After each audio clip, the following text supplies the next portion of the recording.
오늘 하나님께서 우리에게 주시는 말씀은 시편 117편 1절에서 2절 말씀입니다. 주보 안쪽에 거기 암송 말씀에 똑같은 말씀이 기록되어 있으니까 그 말씀을 보셔도 되겠습니다. 다 함께 일어나셔서 말씀 읽겠습니다. 시편 117편 1절과 2절 말씀 우리 다 함께 읽겠습니다. 시작. 너희 모든 나라들아 여호와를 찬양하며 너희 모든 백성들아 저를 칭송할지어다. 우리에게 향하신 여호와의 인자하심이 크고 진실하심이 영원함이로다. 할렐루야. 아멘. 앉아주시겠습니다. 저희가 QT를 현재 시편을 하고 있기 때문에 제가 시편의 말씀을 가지고 오늘 말씀을 전하려고 이렇게 준비를 했습니다. 특별히 오늘은 시편 한 구절 한 편만이 아니라 시편 전체를 통틀어서 시편이 우리에게 주시는 메시지가 무엇인지 그 말씀이 무엇인지 같이 은혜를 나누고자 합니다. 여기 계신 분들은 다 누구나 신생아가 태어나는 장면들을 다 보신 적이 대부분 있으실 것입니다. 신생아가 태어났을 때의 모습을 잠깐 사진을 먼저 보시겠습니다. 왼쪽에 있는 아이는 웃는 아이고 오른쪽에는 우는 아이인데 여러분들은 아이가 처음 태어나서 왼쪽에 있는 아이처럼 웃으면서 태어난 아이를 본 적이 있으십니까? 아마 한 분도 없을 것 같습니다. 아이들이 새로 처음 태어나게 될 때 첫 번째 리액션, 오늘 설교 제목이 리액션이라는 단어가 들어가 있는데 아이가 신생아가 태어났을 때 첫 번째 리액션은 바로 오른쪽에 있는 아이처럼 그렇게 크게 우는 것입니다. 아이가 엄마 배 안에 있을 때는 코로 숨을 쉬지 않고 바로 엄마의 탯줄을 통해서 산소를 호흡하게 됩니다. 그리고 모든 영양분도 역시 탯줄을 통해서 공급을 받게 됩니다. 그러나 아이가 일단 밖으로 나오게 되면 탯줄이 아니라 이제 그때서부터는 자신의 몸의 그 바로 폐로 호흡을 시작하게 됩니다. 바로 이렇게 환경이 바뀌면서 아이가 그 환경에 적응하는 그 리액션, 그 반응이 바로 저렇게 울음이라는 것입니다. 그래서 아이가 태어났는데 만약에 울지 않게 되면 엉덩이를 세게 때려서라도 아이를 울게 만듭니다. 그렇게 울지 않으면 아이가 호흡을 하지 못하기 때문에 죽을 수가 있기 때문입니다. 성경에서는 아이가 엄마 배에서 태어나는 그 장면을 바로 우리가 하나님의 자녀가 되는 그 과정을 설명하는 바로 비유로 우리에게 설명하고 있다는 사실입니다.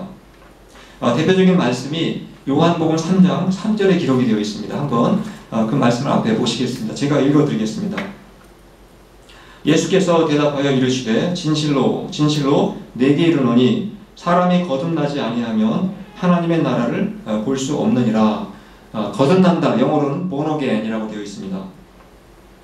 바로 예수님은 우리가 하나님의 나라의 백성이 되고 하나님의 나라의 자녀가 되기 위해서는 반드시 다시 태어나야 된다, 거듭나야 된다, born again 해야 된다, 이렇게 말씀하고 계십니다.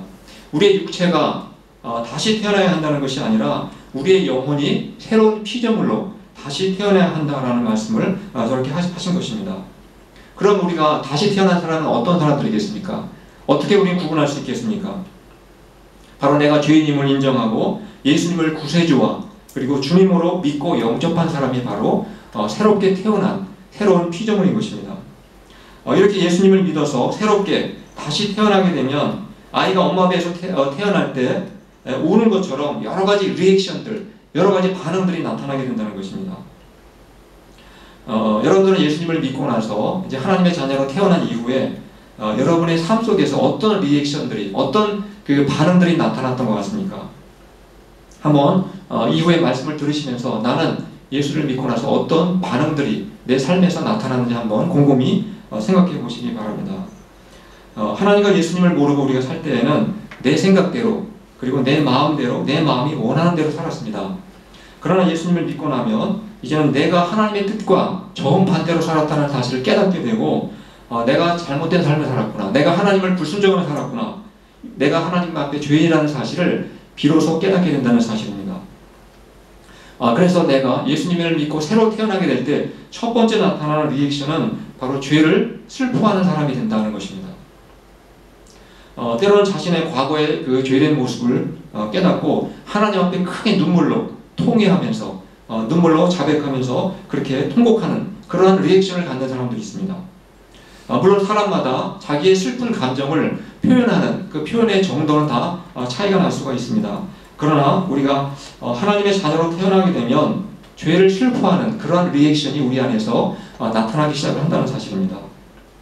그래서 우리가 자주 부르는 찬송가, 또 우리가 부르는 복음성가의 가사를 보시면 바로 죄를 회개하는 내용들이 굉장히 많다는 사실을 발견을 하게 됩니다. 제가 청년 때 많이 불렀던 복음성가입니다. 한번 한 곡을 소개해 드릴 텐데 잠깐 한번 가사를 보시겠습니다. 저 곡은 우리나라 최초의 CCM 가수인 바로 전용대 목사님이라고 하는 분이 부르는 곡입니다. 그분은 가수, 대중가요 가수 출신입니다. 그분이 바로 저 곡을 불러서 굉장히 유명해졌던 그런 분이십니다. 가사를 제가 한번 불러드릴 테니까 그냥 들으시면서 음미해 보시기 바랍니다. 제목은 주여 이 죄니, 이런 제목으로 되어 있습니다. 세상에서 방황할 때 나 주님을 몰랐네. 내 마음대로 고집하며 온갖 죄를 저질렀네. 예수여, 이 죄인도 용서받을 수 있나요? 벌레만도 못한 내가 용서받을 수 있나요? 이 전용대 목사님이 살인죄를 짓고 또 강도짓을 했다는 뜻이 아닙니다. 그분이 그런 죄를 짓기 때문에 저런 가사를 고백한 것이 아닙니다. 자신이 사람들이 볼 때에는 의롭게 보일지 모르지만 하나님의 눈으로 볼 때에는 내가 정말 저런 죄인이었다는 것을 그가 깨닫고 저런 곡을 부른 것입니다. 그래서 하나님의 자녀로 다시 태어나게 되면 저처럼 바로 죄를 슬퍼하면서 바로 눈물로 때로는 통곡할 때가 있다는 사실입니다. 그러나 우리가 하나님의 자녀로 태어나면 항상 울면서 죄만 통곡하고 회개만 하는 것이 아닙니다.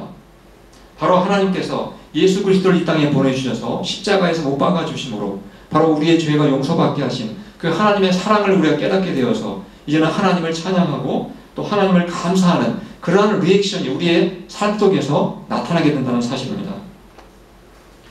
그래서 하나님의 자녀로 새로 태어나게 되면 때때로 우리가 죄를 슬퍼하게 되지만 그러나 동시에 우리의 죄를 용서해 주신 바로 하나님께 바로 기쁨의 찬양과 감사를 올리게 된다는 사실입니다. 대표적인 이러한 찬송가, 우리 찬송가에도 이미 수록이 되어 있습니다만 나 같은 주인 살리신, 아마 잘 아실 겁니다. 흑인 영가인데 이것도 제가 한번 가사로 잠깐 한번 이렇게 읊어보겠습니다. 한번 들어보시고 이따 우리 설교 마치고 나서 아까 불렀던 그 곡하고 이 곡을 또 부르도록 하겠습니다. 1절과 제가 4절 가사만 올려놨습니다. 1절 가사를 한번 읽어보겠습니다. 나 같은 주인 살리신 주 은혜 놀라워 잃었던 생명 찾았고 광명을 얻었네. 바로 그리스도의 은혜로 바로 죄를 용서해 주신, 그리고 나를 살려주신, 다시 태어나게 해주신 하나님의 놀라운 은혜에 감격하고 감동하는 바로 그러한 가사인 것입니다. 또 4절의 가사를 한번 보시겠습니다. 거기서 우리 영원히 주님의 은혜로 해처럼 밝게 살면서 주 찬양하리라. 우리가 하나님께 회개하고 또 죄를 슬퍼하지만 동시에 나의 죄를 용서해 주시고 나를 구원해 주신 바로 주님을 영원히 찬송하겠다, 찬양하겠다고 하는 그런 리액션의 고백을 하고 있는 것을 우리가 알 수가 있게 됩니다. 지금까지 말씀을 통해서 우리가 하나님의 자녀로 내가 다시 태어나게 될 때 어떤 리액션을 한다고 말씀을 드렸습니까? 바로 첫 번째는 죄를 회개하고 슬퍼하면서 또 내 죄를 용서해 주신 하나님께 감사하고 찬양하는 바로 그러한 리액션을 하게 된다는 사실을 살펴보았습니다. 이러한 반응은 바로 하나님의 자녀로 태어난 사람들의 아주 자연스러운 반응, 아주 자연스러운 리액션이라는 것을 우리가 알 수가 있게 됩니다. 그런데 이제 엄마의 뱃속에서 아이가 태어나게 되면 이제 엄마와 가장 친밀한 관계를 이제 맺으며 자라게 됩니다. 그런데 아이가 점점 자라면서 엄마 이외에 이제 다른 사람들을 만나게 됩니다. 제일 먼저 누구를 만납니까? 이제 아빠를 만나게 되고 또 이제 형제자매가 있으면 형제자매를 만나게 되고 또 친척을 만나게 됩니다. 또 더 나이가 들게 되면 학교에 다니게 되면서 선생님을 만나게 되고 또 이제 친구들을 만나게 됩니다. 아이가 자라면서 처음에는 엄마와의 1대1 관계가 주로 그 관계 속에 살았는데 점점 나이가 들면서 다양한 사람들과 다양한 관계를 이제 맺어가면서 경험하게 됩니다. 엄마와 1대1 관계 속에서 일방적인 보호와 사랑을 받고 살았던 아이가 이제는 복잡한 인간관계를 경험하게 되면서 인생을 비로소 배우게 됩니다. 그래서 아이들이 이제 인생의 쓴맛도 알게 되고 인생의 단맛도 배우게 됩니다. 또 어떤 맛도 배우게 되는 것 같습니까? 또 인생의 매운맛도 아주 경험하면서 아이들이 점점 이제 자라가게 됩니다. 근데 이러한 과정은 우리 하나님의 자녀들도 똑같다는 겁니다. 하나님의 자녀들이 새로 태어나서 바로 우리의 삶도, 새로 태어난 우리의 삶도 마찬가지라는 것입니다. 우리가 처음 하나님의 자녀로 태어나게 되면 하나님께서 내 죄를 용서해 주셨다고 하는 그 은혜와 사랑을 받고 정말 그 은혜 안에서 우리가 기뻐하고 즐거워하지만 이제 우리가 세상 속에 나아가서 이제 그리스도인으로 하나님의 자녀로 살아가게 되면 우리 역시 새로운 다양한 관계들을 이제 만나게 된다는 사실입니다. 그런데 우리가 믿고 난 이후에 이제 세상을 살아가다 보면 하나님의 자녀로 살아간다는 것이 결코 쉽지 않다는 것을 우리가 깨닫게 됩니다. 내가 믿기 전에는 옛날 같을 때에는 정말 화가 날 일이 있고 억울한 일이 생기게 되면 크게 소리도 지르고 그리고 막 멱살을 잡고 싸울 수도 있었고 또 내 감정을 있는 그대로 폭발할 수도 있었습니다. 그러나 내가 다시 태어난 하나님의 자녀가 되고 나면 정말 그렇게 할 수가 없다는 사실을 발견하고 이제는 속으로 끙끙 앓으며 괴로워하게 됩니다. 또 나에게 원수 같은 사람이 생기게 되면 어떻게 해서라도 옛날에는 복수를 했을 텐데 이제 내가 하나님의 자녀로 태어났기 때문에 이제는 그러한 행동이 하나님께서 기뻐하시는 행동이 아니라는 사실을 깨닫게 되기 때문에 이제는 점점 속으로 더 괴로워할 때가 있습니다. 그래서 하나님의 자녀로 처음으로 태어난 후에는 바로 하나님의 그 달콤한 사랑을 우리가 느끼면서 살다가 이제 점점 하나님의 자녀로 우리가 다른 사람들과 다양한 관계를 맺어가면서 살다 보면 내가 예수님을 믿기 전에는 알지 못했던 새로운 종류의 쓴맛을 보게 되고 새로운 종류의 단맛과 매운맛을 또 우리가 경험하면서 살아가게 된다는 사실입니다. 그래서 우리는 하나님의 자녀로 태어나게 되면 죄에 대한 슬픔의 리액션도 하게 되고 또 용서의 기쁨과 감사의 리액션도 하게 되지만 또 다른 다양한 환경 또 다양한 인간관계 속에서 우리는 또 그리스도인으로서 또 새로운 감정, 새로운 어떤 경험을 하면서 살아가게 된다는 것입니다. 바로 오늘 우리가 시편을 읽었는데 바로 이 시편에 있는 말씀은 하나님의 자녀들이 이 세상을 살아가면서 갖가지 겪게 되는 그 희로애락이 무엇이죠? 바로 기쁨과 분노와 슬픔과 즐거움을 겪었던 그런 내용들을 기록한 내용이 바로 시편이라는 것입니다. 그래서 시편은 한 사람이 기록한 책이 아닙니다. 한 사람이 어떻게 수많은 사람들의 그 희로애락을 다 경험하고 시로 기록을 할 수가 있겠습니까? 시편을 잠시 소개해드리면 시편은 성경에서 가장 장수가 많은 책입니다. 한번 잠깐 스크린 보실까요? 시편은 총 150편으로 그렇게 시가 구성이 되어 있습니다. 가장 긴 책입니다. 그리고 성경 안에서 시편 안에는 성경에서 가장 짧은 장도 있고 가장 긴 장도 있습니다. 가장 짧은 장은 오늘 저희가 읽었던 바로 그 시편의 117편입니다. 바로 117편은 딱 2절밖에 없습니다. 그리고 가장 긴 장이 시편 119편인데 장수가 무려 176장이나 기록되어 있습니다. 제가 오늘 시편을 말씀드리면서 시편 117편을 읽은 이유는 가장 짧기 때문에 읽은 것입니다. 만약에 제가 시편 119편을 읽었다면 제 설교 내용보다 훨씬 길었을지도 모를 것 같아서 제가 짧은 본문을 선택을 했습니다. 그리고 시편은 150편으로 구성이 되어 있는데 총 너무 많다 보니까 1권, 2권, 3권, 4권, 5권 5개의 책으로 이렇게 분리가 되어 있습니다. 잠깐 내용을 살펴보겠습니다. 시편이 총 5권으로 되어 있는데 모세오경도 5권으로 되어 있는 거 아시죠? 창세기, 출애굽기, 레위기, 민수기, 신명기. 마치 시편도 150편이 5권으로 되어 있는데 창세기부터 모세오경의 책과 서로 관련이 많습니다. 그래서 1권은 모세오경의 창세기와 관련이 많은데 바로 창조주와 인간에 관한 이런 내용들이 많이 기록이 되어 있습니다. 제2권은 출애굽기처럼 해방과 구속에 관한 그러한 시들이 많이 기록이 되어 있고 3장은 레위기처럼 예배와 성수에 관한 시가 많습니다. 4권은 민수기처럼 인생 순례에 관한 그런 내용들이 많이 기록되어 있고 제5권 마지막 책은 모세오경의 마지막 책인 신명기처럼 말씀과 찬양에 관한 그러한 시들이 많이 기록이 되어 있습니다. 또 시편은 몇십 년 동안에 기록된 책이 아니라 1000년 동안 이렇게 기록된 아주 오랜 기간을 걸쳐서 기록된 시입니다. 모든 하나님의 자녀들이 하나님을 믿으면서 겪는 희로애락을 어떻게 몇십 년 안에 인간이 다 경험할 수가 있겠습니까? 그래서 시편은 무려 1000년 동안 사람들이 겪으면서 하나님의 자녀로 겪었던 내용들을 바로 시로 표현한 것입니다. 1000년 동안에 걸쳐서 어떤 사람들이 주로 시편을 기록했는지 잠깐 한번 이것도 참고로 소개해 드리겠습니다. 앞에 보시는 것처럼 시편을 기록한 사람들입니다. 가장 많은 시편을 남긴 사람이 다윗으로 되어 있습니다. 다윗은 총 153편 중에서 73편, 거의 절반에 가까운 내용이 다윗의 이름으로 되어 있습니다. 다윗이 직접 기록한 것도 있을 수도 있고, 또 다윗의 이름을 다윗에게 위해서 기록한 시도 아마 있을 것이라고 생각이 됩니다. 또 두 번째로 많은 시를 남긴 사람이 아삽으로 12편의 시를 남겼습니다. 그 다음에 고라의 자손이 11편의 시를 남겼고, 솔로몬이 2편, 모세가 1편, 시편 90편이 모세가 기록한 바로 시입니다. 그리고 헤만과 에단이 각각 1편의 시를 남겼습니다. 그리고 나머지 49편의 시는 무명으로 되어 있습니다.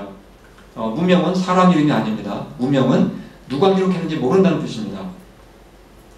따라서 49명이 각각 1편씩 기록했는지 아니면 한 사람이 다 기록했는지 우리는 그것을 알 수가 없습니다. 아마 한 사람은 절대 아닐 것이고 여러 사람들이 저 시편을 기록을 했을 것으로 생각이 됩니다. 따라서 시편은 1000년 동안 수십 명의 사람들이 하나님을 믿으면서 그들이 하나님의 자녀로 이 땅을 살아가면서 겪었던 그런 기쁨, 또 분노, 슬픔, 즐거움, 이러한 그 다양한 감정, 다양한 그런 생각들을 기록한 책이라는 것을 우리가 알 수가 있게 됩니다. 그래서 우리가 시편에는 그래서 회개하고 또 하나님의 그 용서에 대한 감사와 찬양에 관한 시만 있는 게 아닙니다. 우리는 시편하면 하나님을 다 찬양하는 시라고 생각할지 모르지만 그렇게 많지가 않습니다. 한번 어떤 내용들이 기록되어 있는지 잠깐 보시겠습니다.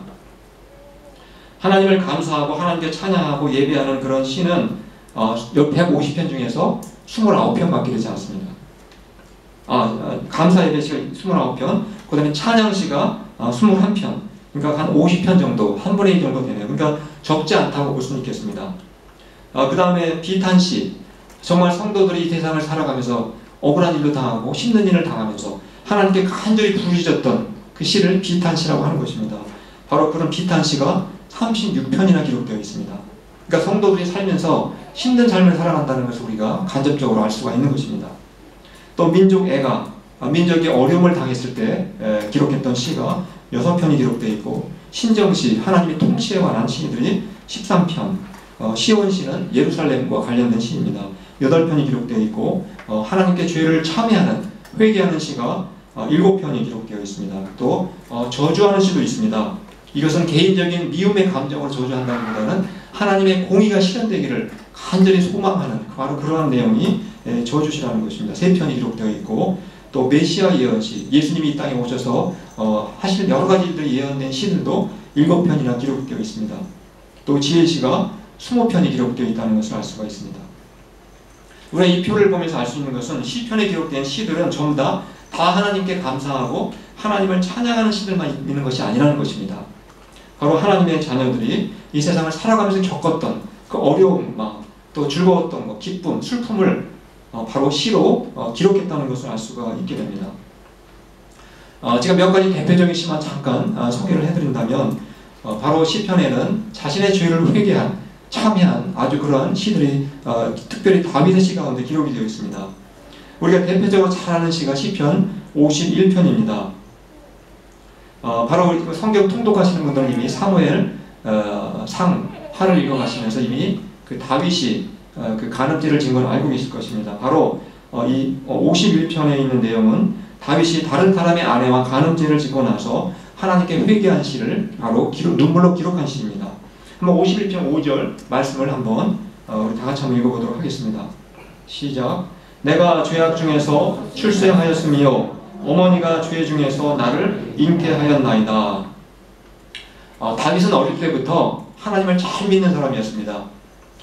다윗은 목자로 생활을 했고, 그 어린 나이에 하나님을 찬양하고 하나님께 시를 많이 그렇게 기록했던, 또 음악을 아주 하나님께 찬양 음악을 이미 다 연주할 수 있었던 그러한 사람이었습니다. 그래서 하나님이 다윗을 볼 때 뭐라고 평가하셨냐면은 내 마음에 합한 자다, 내 마음에 쏙 드는 사람이다, 이렇게 하나님께서 인정할 만큼 정말 믿음이 대단한 사람이 다윗이었습니다. 그리고 다윗은 믿음도 대단했습니다. 블레셋 장군 거인 바로 골리앗을 작은 돌멩이 하나로 그의 이마를 명중해서 그를 쓰러뜨릴 만큼 정말 큰 믿음의 사람이었습니다. 그리고 사울에게 쫓겨다니면서도 그가 하나님만 의지하면서 결국에는 이스라엘의 통일왕이 되는 사람, 그 사람이 바로 다윗입니다. 근데 그런 다윗이 통일왕이 되고 나서 자신의 부하의 아내를 빼앗는 너무나 큰 범죄를 저지르게 됩니다. 그때 다윗이 자신의 죄를 눈물로 통곡하고 회개하면서 기록한 시가 바로 시편 51편인 것입니다. 그가 하도 눈물을 많이 흘려서 그의 그 침대에 요를 다 적셨다고 그런 기록하는 시도 있습니다. 다윗은 자신이 범죄하고 나서 크게 깨달은 게 있습니다. 바로 자신 안에는 죄의 본성이 있다는 것을 깊이 깨닫게 된 것입니다.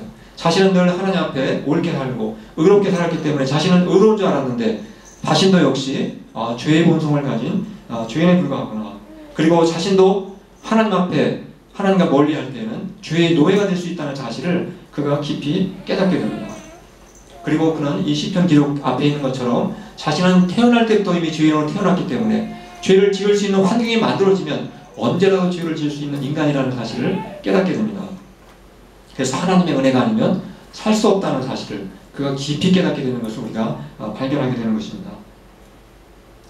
또 다윗이 유명한 시 중에 하나인 시편 13편 1절과 2절 말씀을 한번 같이 보시겠습니다. 제가 읽어드리겠습니다. 여호와여 어느 때까지니까 나를 영원히 잊으시나이까 주의 얼굴을 나에게서 어느 때까지 숨기시겠나이까 나의 영혼이 번민하고 종일토록 마음에 근심하기를 어느 때까지 하오며 내 원수가 나를 치며 자랑하기를 어느 때까지 하리이까.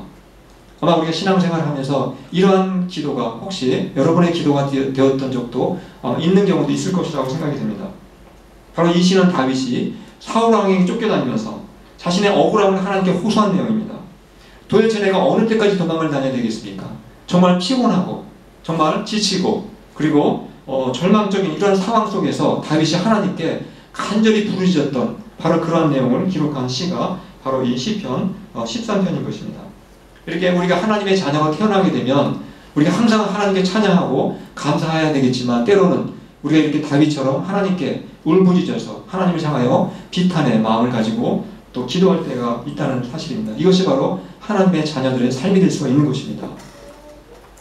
또 마지막으로 어떤 우리가 하나님을 믿게 될 때 어떤 리액션이 우리의 삶에서 나타나게 되는지 시편 133편 1절의 말씀을 같이 한번 읽어보도록 하겠습니다. 시작.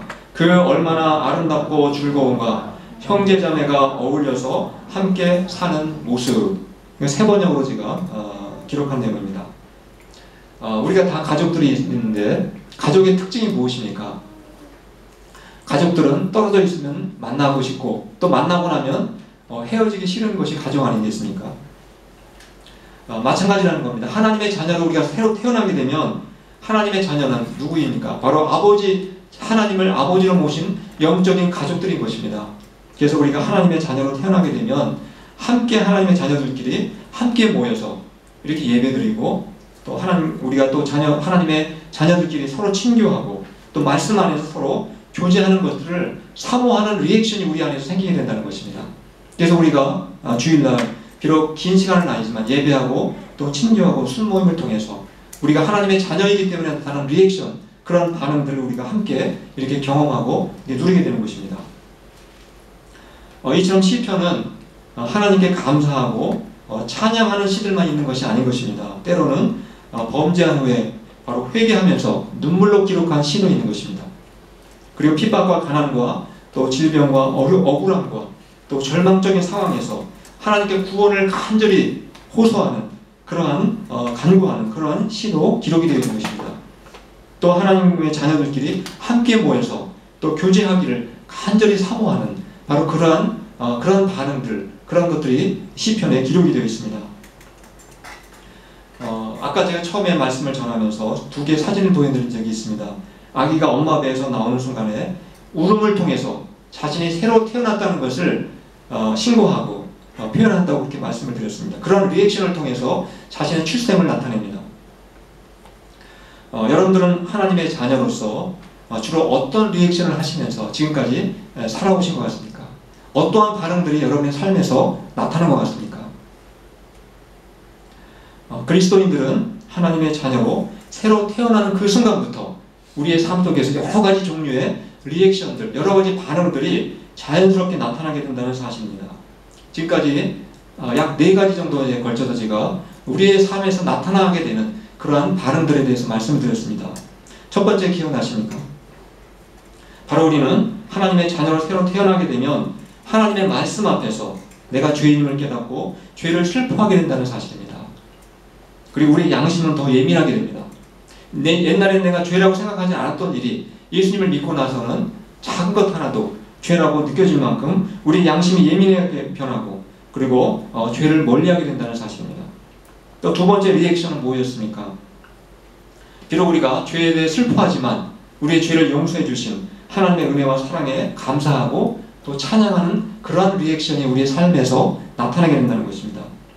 또 세 번째는 내가 믿음으로 정직하게 정말 살아가려고 노력을 해도 때때로 내가 비난을 받기도 하고 억울한 일을 당하기도 하고 고통을 당할 때가 있다는 사실입니다. 그러나 우리가 옛날 같으면 내가 직접 원수를 갚을 수도 있겠지만 이제는 하나님께 맡기고 하나님께 호소하면서 하나님의 공의가 이루어지기를 우리가 간절히 바라는 그런 리액션이 우리 안에서 생기게 된다는 말씀을 드렸습니다.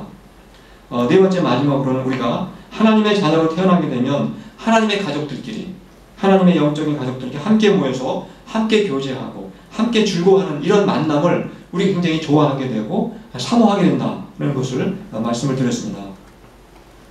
우리가 이번 주에 특별히 계속해서 아마 시편을 계속 읽어 나가게 될 텐데 우리의 신앙의 선배들이 이 세상을 살아가면서 무려 1000년에 걸쳐서 그들이 살아가면서 어떻게 그들이 하나님께 반응하고 어떻게 하나님께 그들이 그들의 리액션을 고백하면서 살았는지 배워가면서 우리도 그들과 같은 반응을 하면서 살아갈 수 있기를 바랍니다.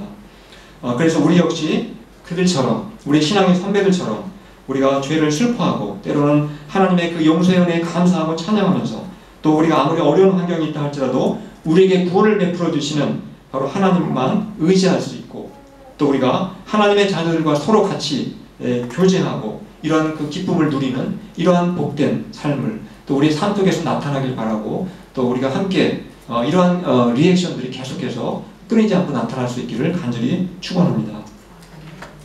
제가 아까 설교할 때 그 찬송 한 곡을 제가 가사를 말씀드렸는데 그 가사의 내용을 우리 한번 찬송가로 부르시고 기도하는 시간 갖도록 하겠습니다. 아까 전영대 목사님이 불렀던 주여 이 죄인이 한번 가사를 한번 생각해